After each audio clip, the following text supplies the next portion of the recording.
Okay, so let's talk about the hidden gems of Netflix.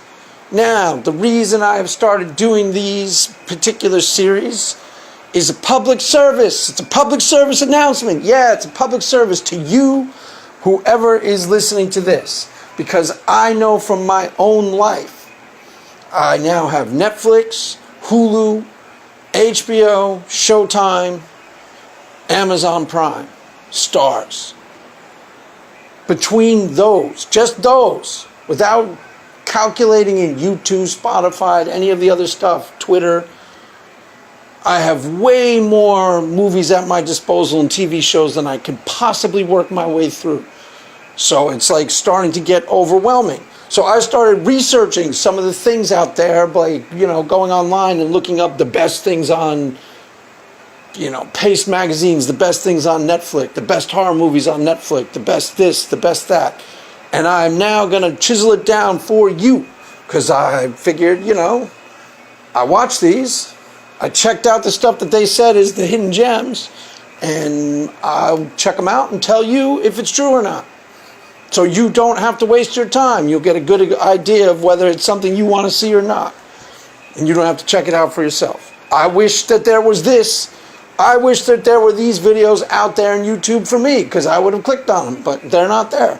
So, without wasting any further ado, let's deal with The Descent Part 2. Now, I did another video on The Descent.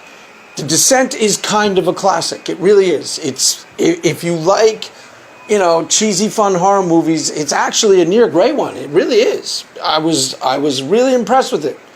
And it's one of these things I found on this list of the best horror movies on Netflix. I forget exactly what the list was. But you got to hurry up with The Descent, because they're taking them off September. So by the time you hear this video, if you hear this video, it might already be gone. But you know how these things are. It'll appear on Hulu or Amazon. If you have the services, it'll show up somewhere else. And probably Halloween, it'll probably show up on Hulu.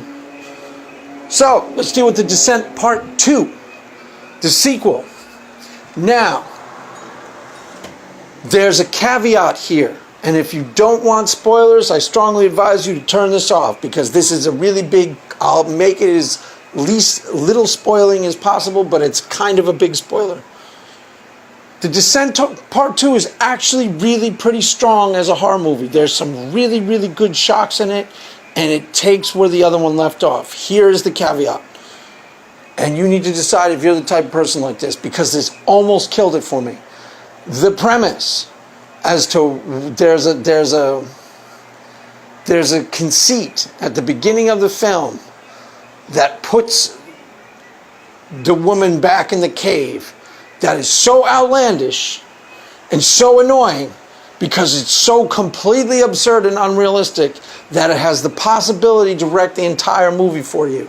In other words, if you're one of these type of people, and I usually am, if something just, you can go with, like, you can watch a movie like, what's the Matt Damon movies? The Bourne Ultimatum. You can watch movies where the stunts are like, they start to strain. You're like, okay, it's pushing the limits of what's completely possible for a car or a human being to go through. And you kind of go with it for the most part. It's like Die Hard, all the things happening to Bruce Willis. He would have died hard, like 15 minutes into the movie. He would have been like completely in the hospital. But you go with it. There was only one in Die Hard where he jumps across the thing and grabs on by his fingertips. That almost ruined the whole movie for me, because it was just too outlandish. Or he's falling down an elevator shaft and he grabs on by his fingertips. There's no way on earth that could ever happen. Now, you go with it, because there's no way on earth it could ever happen, sure, but you're watching a movie, so it's kind of like a cartoon, and as long as it's not so outlandishly bad that it takes you out of the film, you roll with it. This one has an outlandishly bad one, a one that's so bad that it almost takes you out of the whole movie, and I almost couldn't watch it. So if you're one of those people where they stretch it, if they stretch reality too far, you can't go with it, don't watch it, because it'll annoy you the whole time. The original premise as to why they go back in the cave is so annoying, it's so outlandish. I don't want to give too much away, but it's so outlandish that it could take you out of the whole film. Now, if you're cool with that, then go with it, because actually it's almost as good as the first one in terms of they have a winning formula here. It's a genre pick, sure. It's a horror movie. It's a cheesy horror movie. But the idea, the premise is brilliant in terms of jump scares, and they're and claustrophobic, creating claustrophobia in you. You're in a cave, and they're buried in a cave, trying to work their way out of the cave. And it's not really clear exactly what is trying to kill them. I guess they're kind of zombie-like figures, but they hunt and they can't see. They're kind of like bats. They can't see. So if you're quiet, they won't kill you. And it's a fantastic premise for a horror movie. It leads to brilliant jump scares and a brilliant atmosphere of claustrophobia, and it really just works. And the second one works almost as well as the first one if you can get past why they're in the cave to begin with, because that'll really annoy you. But outside of that, it's just as good. And in the second one, again, if you don't want a spoiler, turn this off.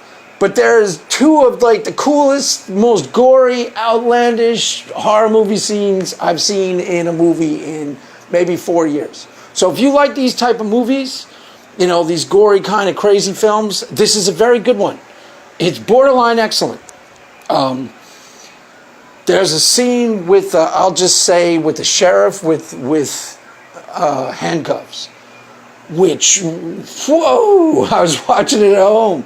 See, when you're watching these things on Netflix, it's a lot easier to enjoy these type of movies, because the parts where you're just you're getting bored or you're not really that into it, you're kind of doing something else. So it's really easy to have fun with cheesy horror movies like this. And this is a very good one. Atmosphere-wise, it's great. The jump scares, near expert. And then there's two particular scenes. This one with the handcuffs and the sheriff, that just rocked me.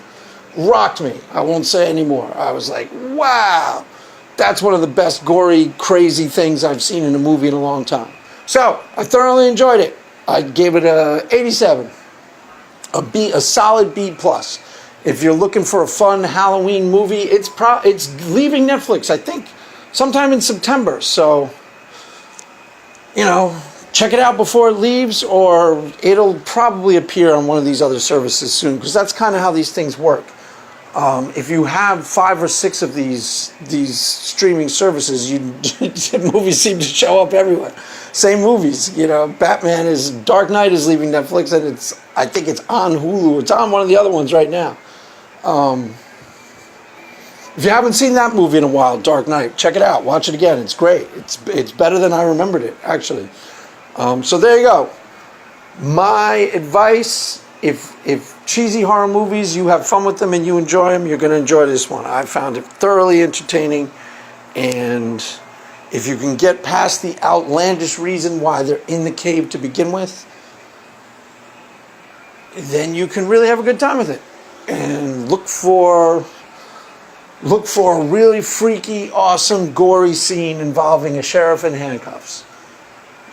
Sorry for the spoilers, but it's off the charts great. So there you go. Amen.